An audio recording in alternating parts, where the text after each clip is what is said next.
स्वामी समर्थ जी ने कहा, श्री स्वामी समर्थ जी एक बार सूरदास जी से मिले। सूरदास जी के नेत्र नहीं थे। श्री स्वामी समर्थ जी ने जाकर सूरदास जी को देखा। सूरदास जी को देखते से स्वामी समर्थ जी ने कहा, आपके नेत्र नहीं है। सूरदास जी ने कहा, आप कौन? स्वामी समर्थ जी कहते हैं, मैं स्वामी समर्थ। सूरदास जी कहते हैं, मैंने सुना है कि आपके दरवाजे पर कोई आता है तो खाली नहीं जाता स्वामी समर्थ। जो सूरदास भगवान कृष्ण की लीला का गुणगान करते हैं, जो सूरदास भगवान कृष्ण के गुणगान में लगे रहते हैं, वो सूरदास जी कर रहे हैं स्वामी समर्थ से, मैंने सुना है आपके दरवाजे पर कोई आता है तो खाली नहीं जाता। खाली कुएं को केवल आप एक बूंद पानी डालकर भर देते हो। कोई गोदी खाली आए तो उस बांझन की गोदी में लाल दे देते हो। दुखी आया उसको आप सुखी कर देते हो स्वामी समर्थ। क्या मैं सूरदास, मेरी भी अभिलाषा पूरी होगी? स्वामी समर्थ मुस्कुराए, हंसे और मुस्कुराकर स्वामी समर्थ जी ने कहा, सूरदास तुम्हारे मन में सोच लो तुम्हें क्या चाहिए। सूरदास जी कहते हैं, बस आपके दरवाजे पर आया हूं तो सोच लिया। सूरदास जी, ये स्वामी समर्थ आज आपसे कहता है, आपने भगवान कृष्ण का दर्शन मांगा है, एक बार आपके नेत्र आएंगे और आप भगवान का दर्शन कर लोगे। एक बार आपके नेत्र आएंगे और आप भगवान का दर्शन कर लोगे। और वही हुआ। सूरदास जी एक कुएं में जाकर गिर गए। कुएं में जाकर गिरे, वहां से भगवान कृष्ण राधा जी के साथ जा रहे थे। सूरदास जी पुकार रहे थे, राधा जी को पुकार रहे हैं। राधा जी दौड़कर कुएं में गई और सूरदास जी को निकालने लगी। सूरदास को निकाल रही। सूरदास जी ने पूछा, आप मुझे बाहर निकाल रही हो कौन? राधा जी ने अपना नाम नहीं बताया, बस सूरदास जी का हाथ पकड़ा और निकाल कर बाहर कर दिया। सूरदास जी ने जैसे हाथ पकड़ा, सूरदास जी कहते हैं, आपने मुझे कुएं से बाहर निकाला, मैं आपके चरणों को प्रणाम करना चाहता हूं। राधा जी बोली, रेंदो मुझे प्रणाम मत करो। नहीं, मैं तो प्रणाम करूंगा।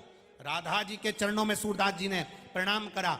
जैसे ही प्रणाम करा, राधा जी अपना पांव छुड़ाने लगी। पांव छुड़ाती हैं, पांव की एक पायल सूरदास जी के हाथ में रह जाती है। राधा जी ने भगवान कृष्ण से कहा, मेरी पायल ला के दो। भगवान बोले, मैंने पहले ही मना करा था, मत जा। वो आंखों से अंधा है पर अंदर से देख लेता है। कैमरे लगे हुए हैं, मैंने पहले मना करा था तेरे को, क्यों गई तू? कुछ भी करो, मेरी पायल ला कर दो। भगवान कृष्ण राधा जी को लेकर सूरदास के पास गए। सूरदास, भगवान कहते हैं राधा जी की पायल दे दो। सूरदास जी कहते हैं, एक ही शर्त पर दूंगा, पहले दर्शन करा दो। स्वामी समर्थ जी ने कहा था कि एक बार दर्शन होगा। भगवान ने सूरदास को नेत्र दे दिए। सूरदास जी ने भगवान का दर्शन करा।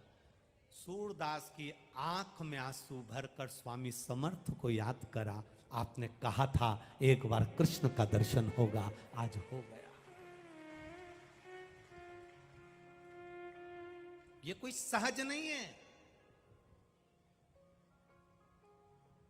कोई शिव तत्व संत होता है, कोई शंकर को जानने वाला संत, साधु, सन्यासी, तपस्वी, साधक, उपासक होता है।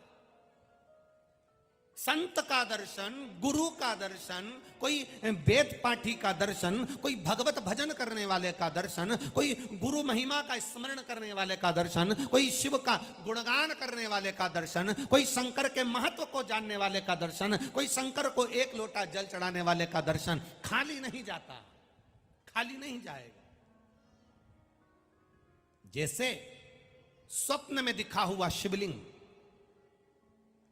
स्वप्न में दिखा हुआ बेलपत्री का पेड़, स्वप्न में दिखा हुआ मंदिर का शिखर, स्वप्न में दिखा हुआ कोई खंडर, स्वप्न में दिखा हुआ जलाशय, स्वप्न में दिखा हुआ एक लोटा जल चढ़ाते हुए किसी को स्वप्न में देखना, जलाशय देखना, मंदिर का शिखर देखना, शिवालय देखना, शिवलिंग देखना, पानी का कूप देखना, जैसे इन सब को देखने पर कुछ ना कुछ खुशी हमारे यहां आने वाली होती है, तो भगवान स्वप्न में ये चीजें दिखा देता है। उसी तरह संत का दर्शन होता है, गुरुजन का दर्शन होता है।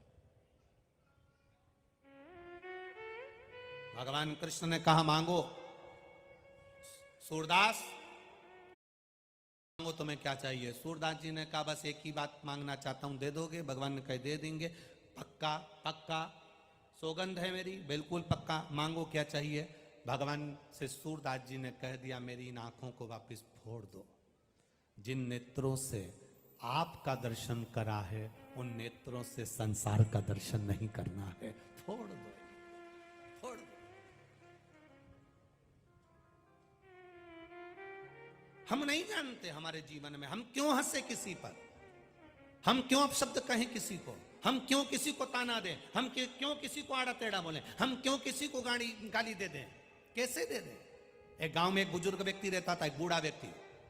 पड़ोस में एक